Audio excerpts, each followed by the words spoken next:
Namaste. Haribol. My name is Janapati Das.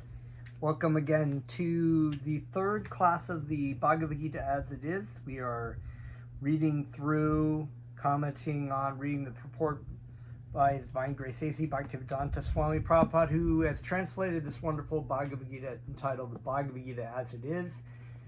It includes the translations for the Sanskrit, the transliteration of word by word, and also the verse, and of course the English translation with purport by His Divine Grace A.C. Bhaktivedanta Swami Prabhupada. I'd like to take this opportunity to offer my respects to you. Thank you very much. Thank you for the continuous commenting on my videos and sharing and whatnot.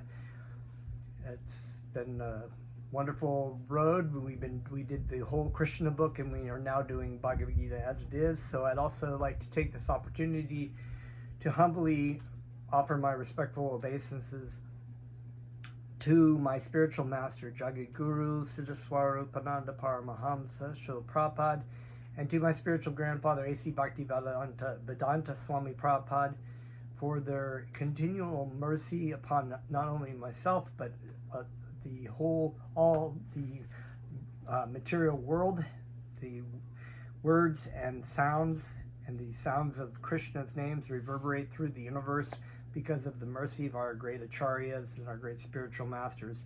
So I would not be able to speak or read properly these wonderful treatises of the Bhagavad Gita without the mercy of my spiritual master. I place my head at his lotus feet and beg for his mercy and continual insight that he gives me. We will start with some kirtan, which is a wonderful practice of, and I just actually happen to have Bhakti Vinod Thakur, who is the spiritual master. He's the spiritual master in our lineage and I actually want to read a little bit of his commentary on the Shikshastaka, the Lord Chaitanya's prayers. He says, Jaya Bhakti Vinod Thakur, Lord Gauranga, whose complexion is golden and who is the deliverer of the fallen souls of Kali Yuga, sings as follows, overwhelmed with spiritual ecstasy. All glories to the chanting of the holy name of Krishna. It thoroughly cleanses the mirror of the heart. This chanting delights the soul. All glories to the chanting of the holy name of Krishna. It extinguishes the horrible forest fire of material existence. This chanting removes all material tribulations. All glories to the chanting of the holy name of Krishna. It appears like the moon in the heart and distributes its cooling moonlight, thus causing the white lotus of good fortune to bloom. This chanting is the pastime of devotion. All glories to the chanting of the holy name of Krishna. It is compared to a young bride, chaste and devoted to transcendental knowledge itself. This chanting is the highest perfection of life. All glories to the chanting of the holy name of Krishna. It is glorious as it causes the ocean of ecstatic bliss to swell and overflow. This chanting is an inundation of love of Godhead. All glories to the chanting of the holy name of Krishna. It gives one a taste of fully satisfying nectar at every step. This chanting is the bestower of ecstatic love of God. All glories to the chanting of the holy name of Krishna. It bathes the soul of Bhakti Vinod. This chanting is a storehouse of love of God. So that was from meditation upon the first prayer of Lord Chaitanya. And so we're going to do that. We're going to chant Krishna's names. Please join along.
Omalagana Tamirandasha Galanjana Shadakala Chakshura Militam Yenatashpashi Guru Venama.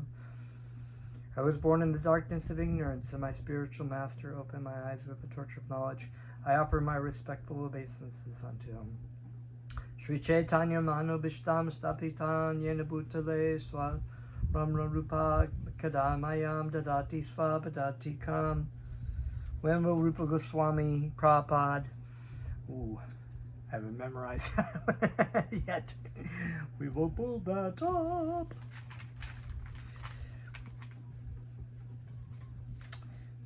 When will Srila Rupa Goswami Prabhupada, who has established within this material world the mission to fulfill the desire of Lord Chaitanya, give me shelter under his lotus feet? So as Lord Chaitanya has prayed and said before, we don't just take shelter of Krishna, we take shelter of the servant of the servant of the servant, 100 times over of Krishna. We take shelter under the lotus feet of the great acharyas and great followers of Lord Chaitanya. So Rupa Goswami Prabhupada is taking shelter under the lotus feet. He's a great elevated devotee, done so many wonderful stories about him in the Sri Chaitanya Charitamrita, and he wrote the Nectar of Devotion and the Nectar of Instruction, among many other things that are Bhaktivedanta Swami Prabhupada has translated for us, Nectar of Devotion and Nectar of Instruction. So you can't find those books. They're also my Srila Prabhupada, my spiritual master, has instructed us students and disciples of him to study and read the Nectar of Devotion. So that is what I'm doing also. And yeah, so we're going to continue on with the introduction. It's rather lengthy, but it is packed full of wonderful and insightful commentary by Bhaktivedanta Swami Prabhupada. What is material nature? That's a good question. You know, there are so many things in our life that we inquire about. Who are we? Why are we here? What the purpose of our life is. But, you know, another question is, what is this? What is this universe? What is this material world? Why are we here? Why? What is it like scientists say that we just haphazardly, all the chemicals came and together at the right time and formed everything around us and made us possible, that we have consciousness and great intelligence and such complexity and structure and the ability to defy laws of material nature within our own material body, because we are present within our material body. The law of thermodynamics, that things break down. It doesn't happen in animals or plants or humans while the living entity is present within the body, and that is the living entity that is maintaining. So what is material nature? That is a big question, but the Vedas describe it very clearly. This is also explained in Gita as inferior prakriti, inferior nature. So in the chapter 7, Krishna is explaining to Arjuna that the verses, and I probably can just paraphrase it at best: earth, water, fire, air, ether, mind, intelligence, and false ego, all these comprise of my inferior energies. So he's basically these kinds of things. So the gross material nature, the subtle material nature like mind and false ego and intelligence constitute all material nature, right? All the material nature of the living entity, his body. And then it goes on to say, though, besides this inferior energy, he actually calls it the inferior energy, there is a superior energy, which are the living entities who are struggling, having difficulty struggling with the material nature in the universe and maintaining it. So those two verses explain the whole thing. What is our body? What is our, what's inferior energy? What's superior energy? What is the purpose of the living entity? And how does material energy act when the presence of the living entity is there? The living entity is explained as superior prakriti. Prakriti is also under control, whether inferior or superior. So that's important. We learn that in the science of identity. Our essence is spiritual, not material, right? We have neither gross nor subtle material energy is who we really are, but we're actually Aham Brahmasmi. We are spirit soul. And the position, where people kind of go wrong when you're an impersonalist yogi, is that you say, well, I am not my body, I'm not my mind, but I am the all one great light, great one energy. I am God. But in the science of identity, we learn that our position is one that we are of the same quality in essence as the Supreme Lord. So we are of spiritual nature in our true essence, but we are not the same in quantity. So we are not the supreme spiritual energy. We are minutely minuscule living entity, like a spark in fire, and we are controlled, as it is said here. That Prakriti is always that the Ishvara, or the controller, which is Krishna, is in complete control of the spiritual and the material energies which belong to him. The living entity, okay, so Prakriti is always under control, whether inferior or superior. Prakriti is female, and she is controlled by the Lord, just as the activities of a wife are controlled by the husband. So that's a really kind of interesting point, that the living entity is considered to be a female, in the sense that the female energy is under the control of the male, which is the supreme male, which is Krishna. And so it's kind of not exactly, when we think of like male and female and we think of genitalia and like that, but it's actually much deeper and different than that. But it's in the sense that the female is dominated by the male energy. So we are always under the control. So here it says, she is controlled by the Lord, just as the activities of a wife are controlled by the husband. I could feel the tense, the feminists getting like, yeah. But generally speaking, that is the nature of material nature too, that the male human is, generally speaking, and not in all cases, of course, but in most cases, has more testosterone, so is a stronger, that naturally puts him in a more of a controller kind of aspect, in the sense that he is the provider, the hunter, the breadwinner, the one who protects the wife. And that's a general thing, and that we see that in varieties, of course, in Western society and whatnot. But even in senses of in modern day feminism, the woman will often want to be independent.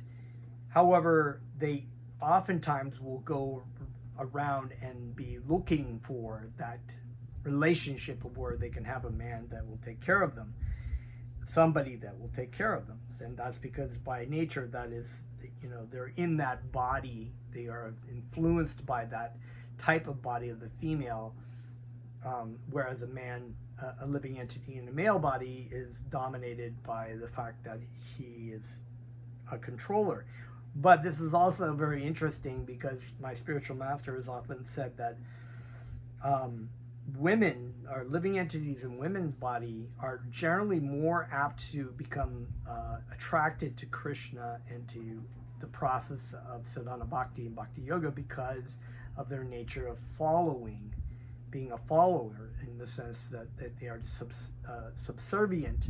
They will receive it a lot. They're softer, They will receive those things a lot easier than men living entity in men's body, because they already want to be a controller, and that is the aspect of the male figure of Krishna. They're kind of like little Krishnas. They're like, well, I would do it my way. You look at Arjuna, he was like, I'll do it my way, So, whereas all the queens, all the, Draupadi, and, they took shelter of their husbands. And that was the way that society has been for thousands of years. So, all this stuff about how things are now and whatnot, there's a lot of open ability to debate about whether that is productive or not. But here we're just going to use this example that the living entities and material natures are both predominated, controlled by the Supreme Lord. According to the Gita, the living entities, although parts and parcels of the Supreme Lord, are to be considered prakriti. This is clearly mentioned in the 7th chapter, 5th verse of Bhagavad Gita, aparayam itavashtvanam.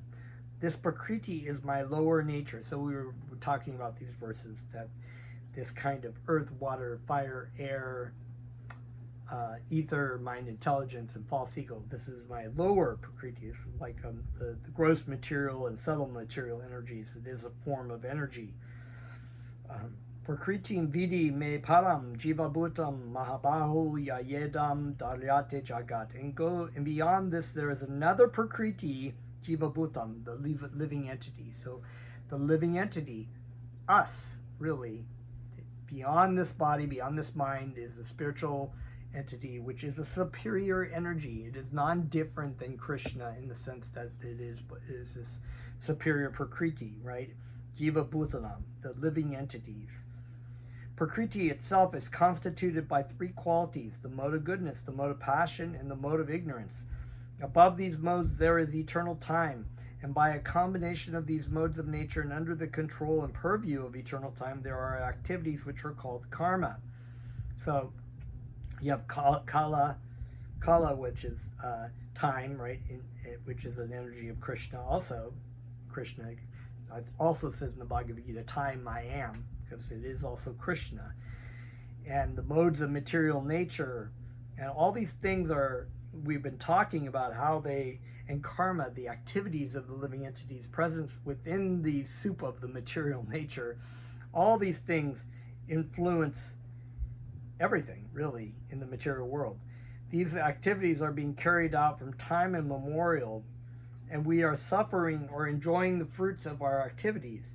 For instance, suppose I'm a businessman, I've worked very hard with intelligence and have amassed a great bank balance. I think I read this last time, but that's okay. Then I am an enjoyer. But then say I have lost all my money in business, then I am a sufferer. Similarly, in every field of life, we enjoy the results of our work. When we suffer results, this is called karma. Ishvara, okay, here we go again. The Supreme Lord, Jiva, the living entity, Prakriti, nature, eternal time, and karma, activity, are explained in the Bhagavad Gita. Out of these 5, the Lord, the living entities, material nature, and time are eternal. The manifestation of Prakriti may be temporary, but it is not false. So we've talked about this idea that a lot of times philosophers will think that we live in this kind of like illusion that it's like a dream state, right? It's not real. We refer, and Bhaktivedanta refers to the manifestation of Prakriti, this world, as being an illusion, in the sense that the elusive idea is that it is eternal and ever satisfying and ever existent. But it's not. We are the living entity who is eternal, who is real, living out this life in a temporary situation, trying to find eternal happiness. So there's a contradiction, and this is why suffering and unhappiness happen with the living entity, because they cannot figure out why it is that they are not satisfied or happy. So this, so it says here, the Lord, the living entities, material nature. So material nature is eternal. So that is an energy of Krishna. It is eternal in the sense that it continually exists in maybe a raw form, because sometimes the body that I have, you know, has particular kinds of chemicals and material nature in it. But you go to the bathroom, I take a shower, I'm walking around, there's things shedding off my body, my hair is falling out. But meanwhile, while I eat those new renewal, while I'm present in this body, it may be getting less and less functional, but it's continually moving, right? There's things continually changing. Those things go off into the ground, they break down, they make the raw chemicals get formed for new things like plants, soil, trees, whatever else, you know, the food we eat. There is a cycle to this material nature, but the material nature itself is not altered itself. You know, the raw energy of that material nature is just transformed.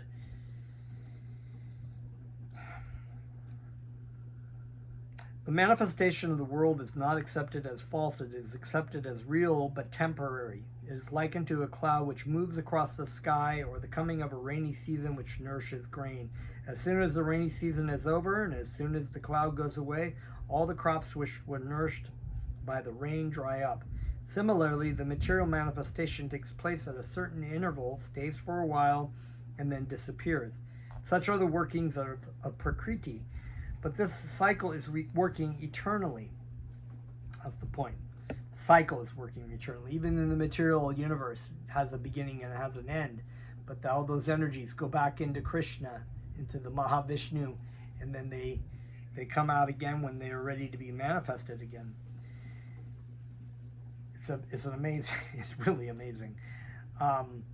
Therefore, Prakriti is eternal. It is not false. The Lord refers to this as my Prakriti.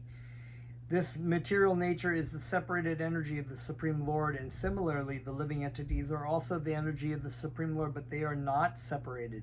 They are eternally related.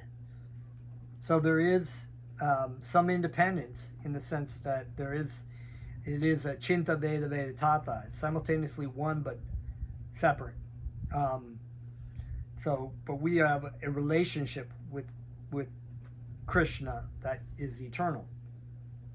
So the Lord, the living entity, material nature, and time are all interrelated and are all eternal. However, the other item, karma, is not eternal. The effects of karma may be very old indeed. We are suffering and enjoying the results of our activities from time immemorial, but we can change the results of our karma or our activity, and this change depends on the perfection of our knowledge. Wow, that's really profound. Depends on the perfection of our knowledge. If you have the understanding of to do so, it's kind of like, you know, your mother tells you, don't put your hand on the stove. That is some knowledge, right? That we've received. That if we put our hand on our stove, we're going to burn. But maybe we keep putting it on there, and the parent's like, no, you're not supposed to put your hand on the stove because it burns.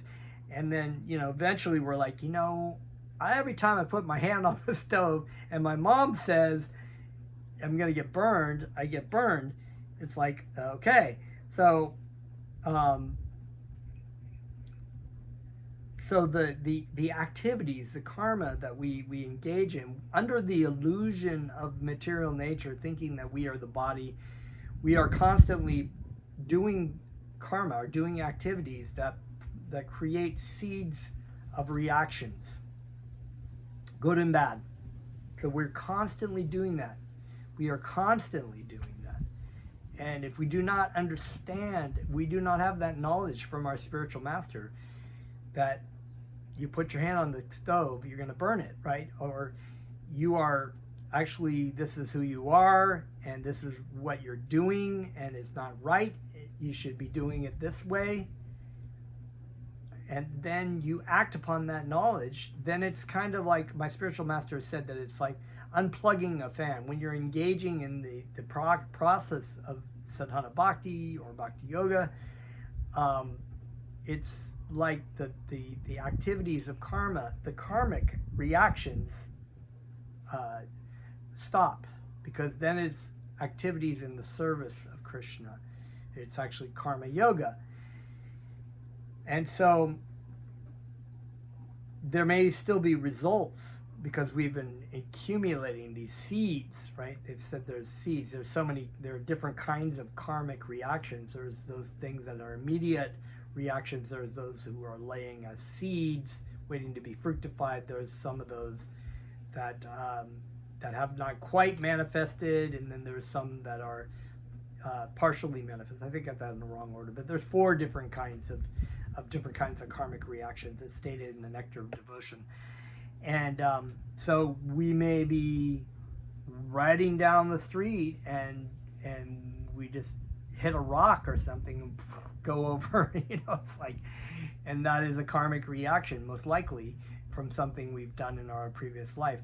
And some terrible things happen because people have done terrible things and they're getting the karmic reactions. But the remedy for that is to engage in the service of our spiritual master and Krishna, which then unplugs that fan, and the fan is still kind of going, sort of, right, and slowly slowing down the more and more. But if you it's like when you want to engage in something outside of service to your spiritual master that it's not what you're supposed to be doing, that's really going to give you karmic reactions. It's like plugging the fan back in, it's like, okay, we're going to get more karmic reaction.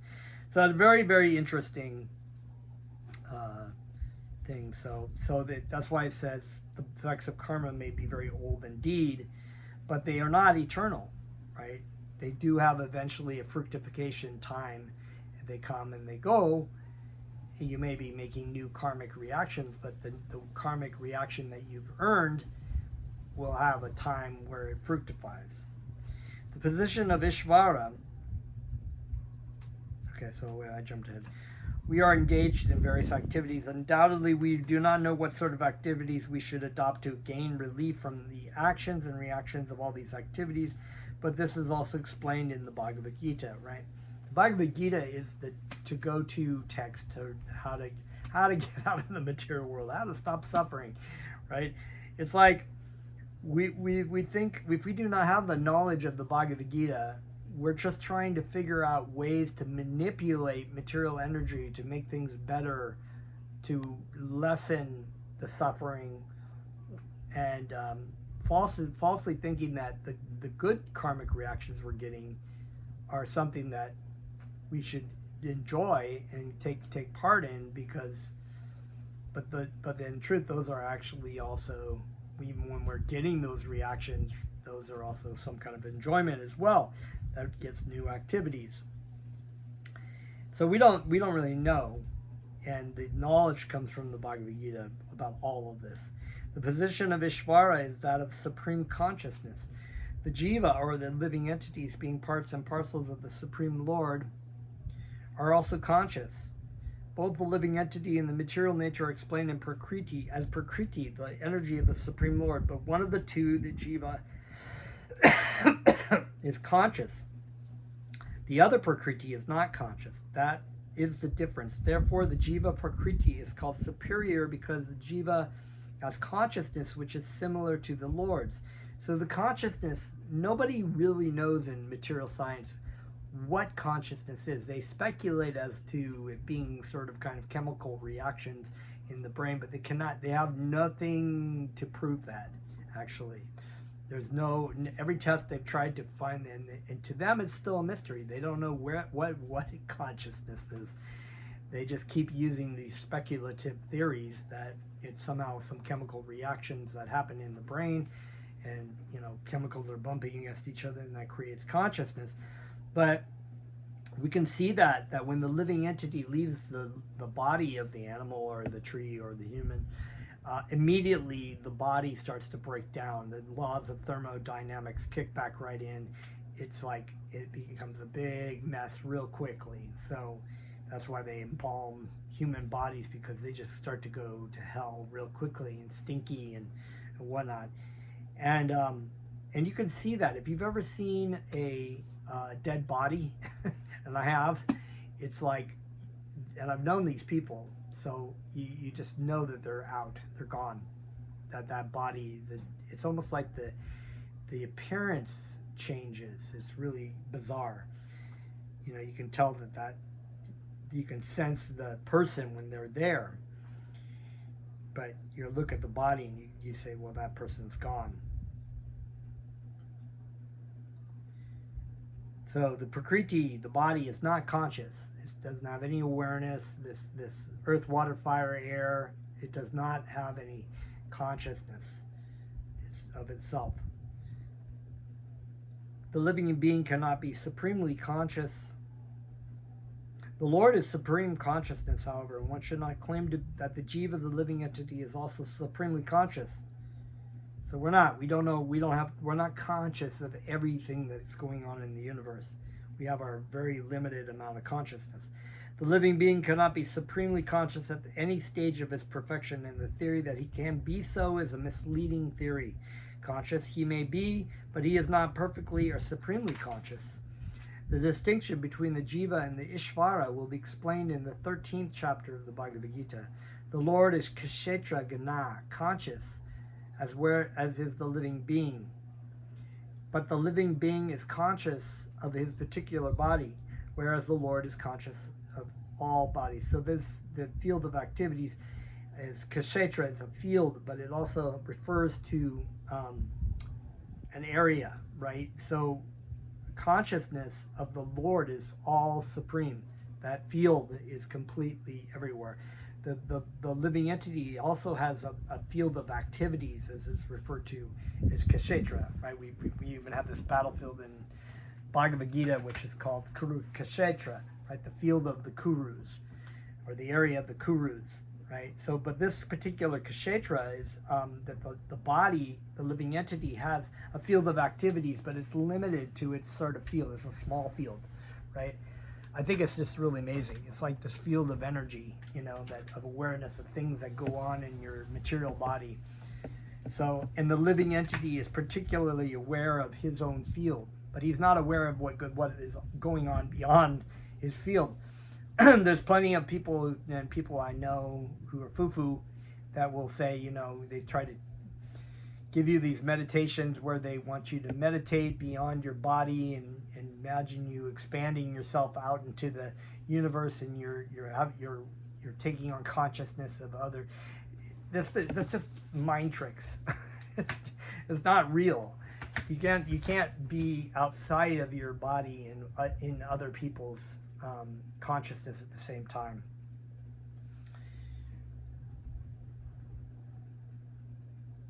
So, let's see here. Okay. Because he lives in the heart of every living being, he is conscious of the psychic movements of the particular jivas. We should not forget this. It is also explained that the Paramatma, the Supreme Personality of Godhead, is living in everyone's heart as Ishvara, as a controller, and that he is giving directions for the living entity to act as he desires. So that everything that's going on within this field is being controlled and dictated by the Paramatma, or the expansion of the living entity. So if the living entity has a desire to lord and control, the Krishna supplies that desire and encourages the living entity to try to go for that, because that's really what he wants. So it said similarly, though, that if the living entity is wanting to take shelter of Krishna, then Krishna makes that known to him, gives him the knowledge via the Lord in the heart, scripture, and the Guru, who is an expansion of the Paramatma. It is explained, because he lives, so he is conscious of the psychic movements of the particular jivas. We should not forget this. It is also explained that the Paramatma, the Supreme Personality of Godhead, is living in everyone's heart as Ishvara, as a controller, and that he is giving direction for the living entity to act as he desires. The living entity forgets what to do. First of all, he makes a determination to act in a certain way, and then he is entangled in the acts and reactions of his own karma. After giving up one type of body, he enters another type of body, as we put on and take off old clothes. As the soul thus migrates, he suffers the actions and reactions of his past activities. These activities can be changed when the living entity is in the mode of goodness, insanity, in insanity, not insanity, insanity, and understands what sort of activities he should adopt.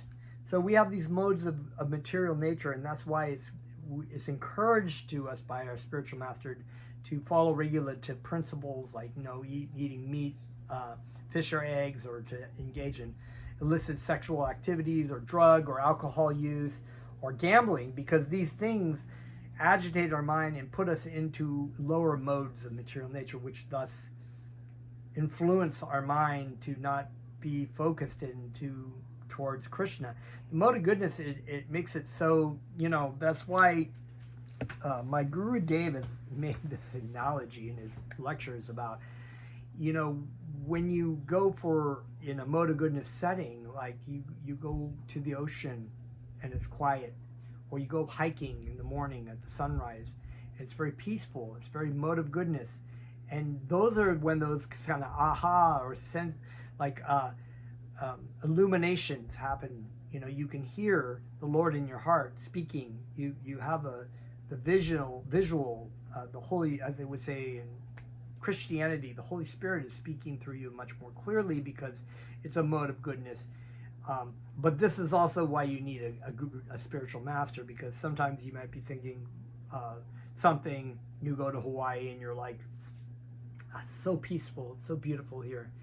I just want to celebrate it by getting a 6-pack and just sitting on this mountain and drinking. It's like, and then you're drunk and you're like, oh, you're just like, you're all agitated and whatnot. So we do have to go to the mode of goodness, but we also need guidance, spiritual guidance of the Bhagavad Gita. So, okay. If he does so, then all the actions and reactions of his past activities can be changed. Consequently, karma is not eternal. Therefore, we have stated that of the 5 items, Ishvara, Jiva, Prakriti, time, and karma, 4 are eternal, whereas karma is not eternal. The supreme conscious, Ishvara, is similar to the living entity in this way. Both the consciousness of the Lord and that of the living entity are transcendental. It is not that consciousness is generated by the association of matter. So we tell that to scientists. It is not the bouncing of chemicals in your thing. The consciousness is actually transcendental. It is a experience from the jiva. The consciousness and the jiva is an energy of Krishna. It is the prakriti, right, of the Ishvara. So when we talk about consciousness, there is no way to find out about consciousness, and that is also the reason why they never will find out about consciousness by study from material science, because it is not material. It is spiritual. Now we can say, if you have a spring water, right, or maybe a better analogy is that you have a clear sky, blue sky, and if you have smog or something that's going through there, the blue sky is still present. The sun may come through, come partially through, but it's cloudy and it's smoggy, and it seems like the sky itself has been affected, actually, but the sky has not been affected. It's just because it just appears that way, right? So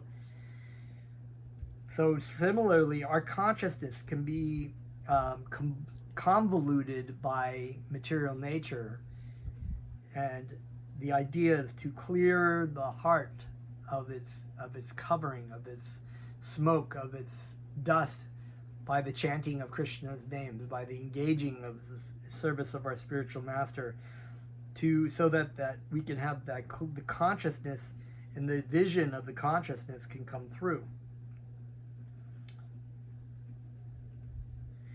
It is not the consciousness that is generated by the association of matter. That is a mistaken idea. The theory that consciousness develops under certain circumstances of material combination is not accepted in the Bhagavad Gita. Consciousness may be pervertedly reflected by the covering of material circumstances, right? Just as light reflected through colored glass may appear to be a certain color, but the consciousness of the Lord is not materially affected. Lord Krishna said, Mayad Yakshena Prakriti. When he descends into the material universe, his consciousness is not materially affected. If he were so affected, he would be unfit to speak on transcendental matters as he does in the Bhagavad Gita.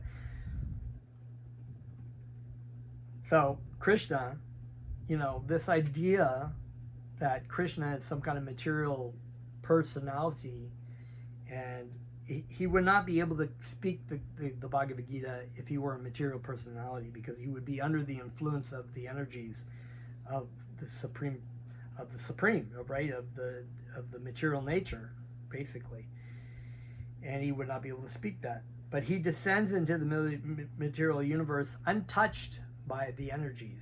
He is all pure. His consciousness is not materially affected. If he were so affected, he would be unfit to speak on transcendental matters as he does in the Bhagavad Gita. One cannot say anything about the transcendental world without being free from materially contaminated consciousness.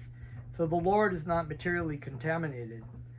Our consciousness at the present moment, however, is materially contaminated. The Bhagavad Gita teaches that we have to purify this materially contaminated consciousness. In pure consciousness, our actions will be dovetailed to the wills of Ishvara, and that will make us happy. It is not that we have to cease all activities. Rather, our activities are to be purified, and purified activities are called bhakti. Right? Activities in bhakti appear to be like ordinary activities, but they are not contaminated. An ignorant person may see that a devotee is acting or working like an ordinary man, but such a person with a poor fundamental knowledge does not know that the activities of the devotee or of the Lord are not contaminated by impure consciousness or matter. So the activities of the devotee of Krishna is non-different than Krishna. It is a purifying agent. So it may even appear that, this person might be offering food to people, other devotees, or they may be singing Krishna's names, or they may be reading from the Bhagavad Gita or speaking, or they may be even working in something that seems like a regular job, but they're actually doing everything for Krishna. They're not doing it for themselves, so therefore it is non-different than Krishna. They are transcendental through the three modes of nature. We should know, however, that at this point our consciousness is contaminated. When we are materially contaminated, we are called conditioned. False consciousness is exhibited under the impression that I am a product of material nature. This is called false ego, ahankara, actually. So there is a lot of people that misunderstand this idea, because their idea of their philosophy is that we are all one, that there is no actual self. So Buddhism is very much like this too, that there is no self, there is no ego, as maybe Freud would have said, the id, the ego, right? In Greek, the idea of a self. There is a self, aham brahmasmi. I am spirit soul. I am a spiritual entity. But I am not ahankara. Ahankara is actually a material energy. It is covering the sense that I am this material body, and that I am this material mind. That is ahankara. That's false ego. One who is absorbed in the thought of bodily conceptions cannot understand its situation. Bhagavad Gita was spoken to liberate one from the bodily conception of life, and Arjuna put himself in this position in order to receive this information from the Lord. So this goes back to this idea. Now Arjuna is receiving the spiritual transcendental knowledge from Sri Krishna. And we had said back here that we are suffering or enjoying the results of our activities from time immemorial, but we can change the results of our karma or our activity, and this change depends on the perfection of our knowledge. That is given to us, that is transmitted to us by our spiritual master and the spiritual masters, right? Guru is one. And Krishna is the original guru.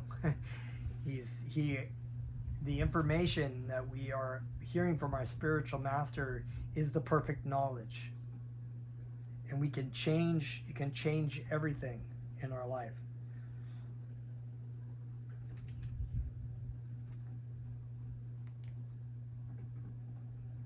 So Arjuna was receiving this, right? And he put himself in that information, not only just to be, maybe because he was, but also because he was setting the example for everyone else. This is the beauty of the Bhagavad Gita, the Song of God. It is Arjuna putting himself in this situation to receive the information. And this is how transcendental knowledge is received. If we read the Srimad Bhagavatam, it's just chock full of situations just like that, where the spiritual master is instructing the spiritual, the disciple about the Bhagavad Gita, about the Song of God, really, about this relationship that we have with Krishna. One must become free from the bodily conception of life, and that is preliminary activity for the transcendentalist. The first thing that we learn from our spiritual master is the essence, basically. We learn, we are not this body.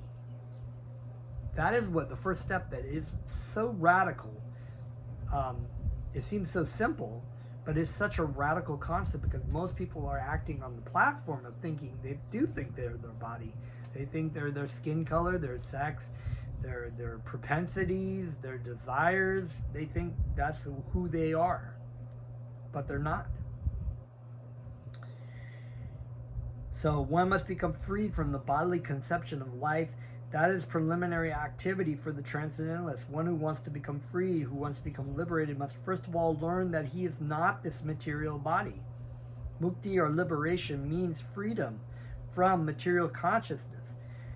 And you can really pinpoint the problems of the world based on this false bodily identification, the false ego, thinking this is who I am, the ahankara.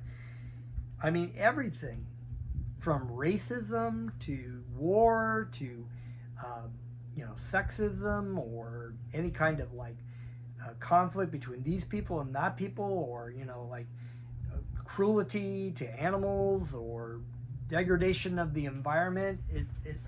Everything you can pinpoint back to this problem. If people acted upon this, we would live in a much better world. That people understood this idea. You're not your body. You're not your body. You're not black. You're not white. You're not woman. You're not man.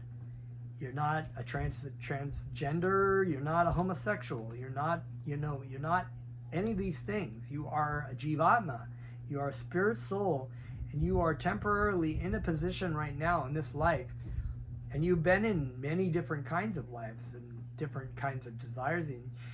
And your cultivation of your desires and your propensities and things and under this ahankara is laying the seeds down for future lives where you will think you are this or that, and you have to stop at a point and just say, I'm not my desires, I'm not my body, I'm not my mind, I'm actually spiritual in essence.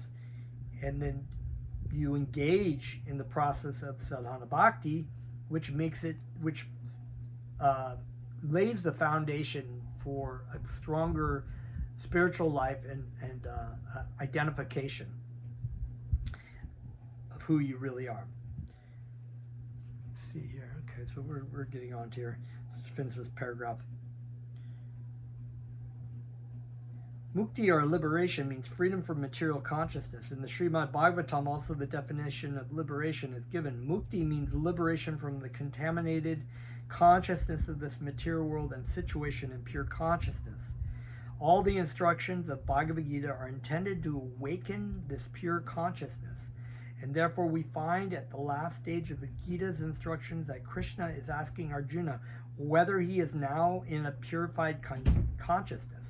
Purified consciousness means acting in accordance with the instructions of the Lord.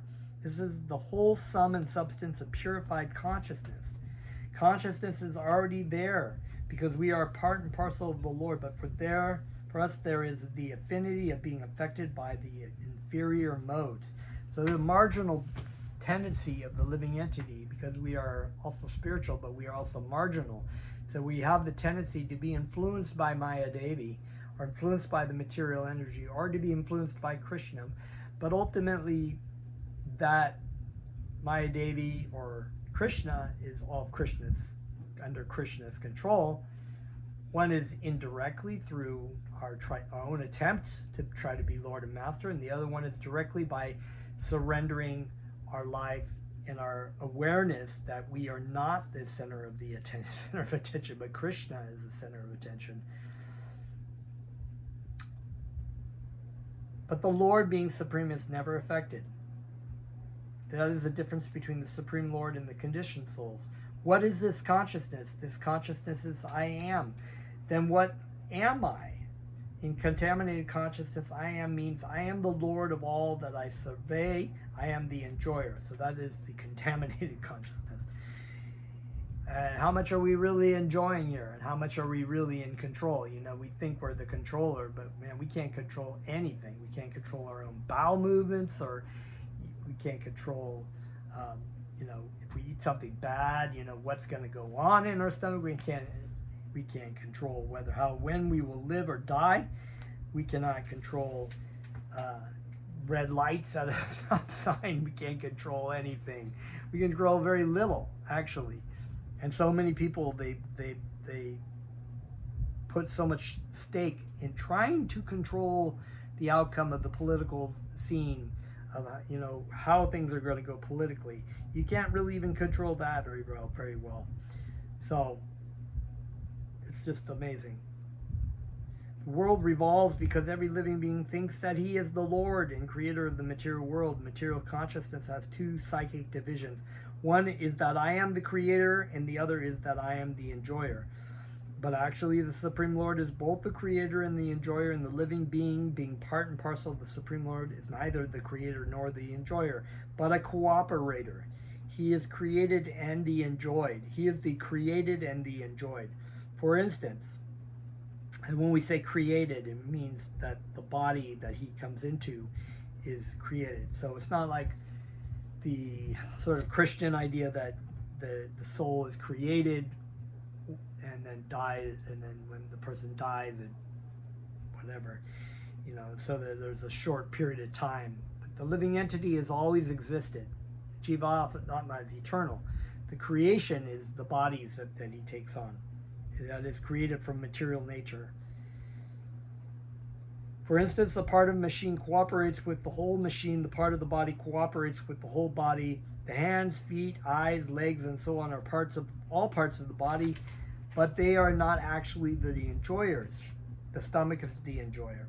The legs move, the hands supply food, the teeth chew, and all parts of the body are engaged in satisfying the stomach, because the stomach is the principal factor that nourishes the body's organization. Therefore, everything is given to the stomach. One nourishes the tree by watering its roots. One nourishes the body by feeding the stomach. For if the body is to be kept in a healthy state, then the parts of the body must cooperate to feed the stomach. Similarly, the Supreme Lord is the enjoyer and the creator, and we as subordinate living beings are meant to cooperate to satisfy him. This cooperation will actually help us, just as food taken by the stomach will help all other parts of the body. So it's a very wonderful thing. We're actually doing the greatest welfare work by engaging in the service of Krishna.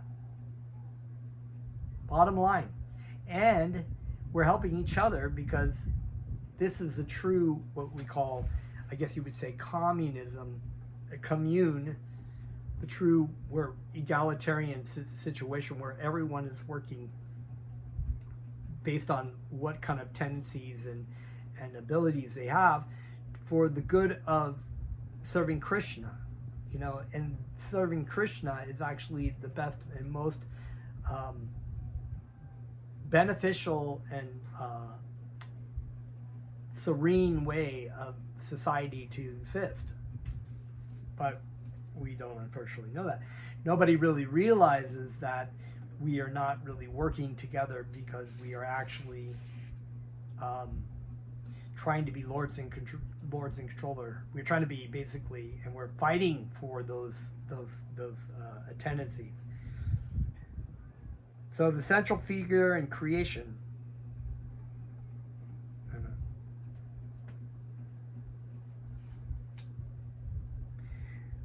This cooperation will actually help us, just as food taken by the stomach will help all other parts of the body. If the fingers of the hand think that they should take the food themselves instead of giving it to the stomach, then they will be frustrated. So you can mash your food into your fingers, you're not going to benefit the body. If you try to water the leaves of a tree, you're not going to benefit the tree. The central figures of creation and of enjoyment is the Supreme Lord, and the living entities are the cooperators. By cooperation, they enjoy. The relation is also like that of master and the servant. If the master is fully satisfied, then the servant is satisfied. Similarly, the Supreme Lord should be satisfied, although the tendency to become the creator and the tendency to enjoy the material world are there also in the living entities, because these tendencies are there in the Supreme Lord, who has created the manifested cosmic world. So we find that also in Krishna, therefore that's why we are driven by that.